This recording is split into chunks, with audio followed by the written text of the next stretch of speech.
all of Europe combined is as big as U.S. tech in terms of the market valuation. I mean, at some point, that has to become a liability to the stability and proper functioning of these markets. Yeah, it's stunning, isn't it? I totally agree with you. But let me say two things. In terms of the tech, which has been phenomenal, I would caution a little bit, right? I mean, there's no question that tech is the future, and the American companies are amazing companies in many ways.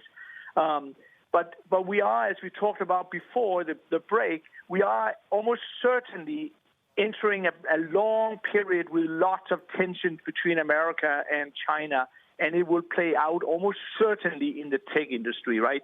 So how that then plays out for these few amazing companies in America, I don't know, but a big question mark. And number two is that if you get a Biden administration, I wonder whether a Democratic president and maybe also Congress will sit back and relax as much as the president and previous governments have done in America with these near monopolies in these areas. So I think there's a lot of question marks. Amazing companies for sure, but I think people are a little bit too blindly following the logic that the technology will be the future, and it will be, but how it plays out for these companies, I still think have a lot of question marks for me at least. I mean, you bring up these U.S.-China tensions and you talk about U.S. stocks, and then the question becomes, well, is the ongoing weakness in the greenback going to be a driver, a catalyst for additional upside? It's become the trade du jour. Everybody seems to be suddenly a dollar bear. Are you one of them? Yeah, I mean, moderately so. I think we are. If you think about it in a very sort of fundamental economics way, right? I think most people would agree that a equilibrium between your dollar is somewhere around where we are now. You make it 117, 120 or something, but few people would say it's far away from that range.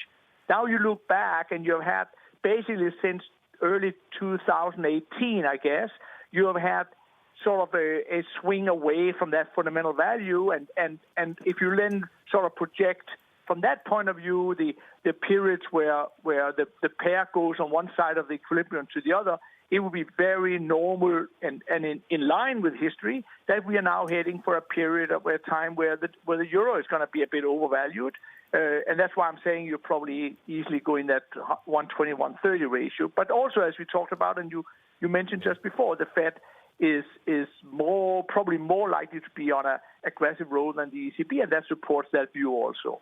So yeah, I'm in that big kind of fundamental camp of dollar bears.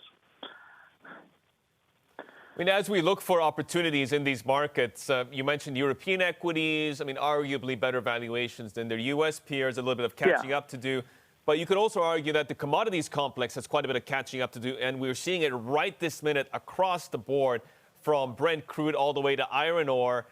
Is that where the next leg up could come from? Yes, I think that's exactly right. I mean, if you have, I mean, there is not always consistency between markets, but usually there is, and this isn't a good example of it. You have a fundamental weakness on dollar, and you have an economy that I'm still in the camp that thinks that it's going to be a bumpy road back to the levels we had before in GDP terms before the pandemic started.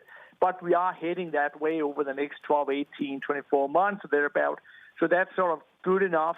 And then given the dollar story, you have the upside in a lot of the commodity space. I think that's exactly the way to think about it in a sort of a fundamental economics way.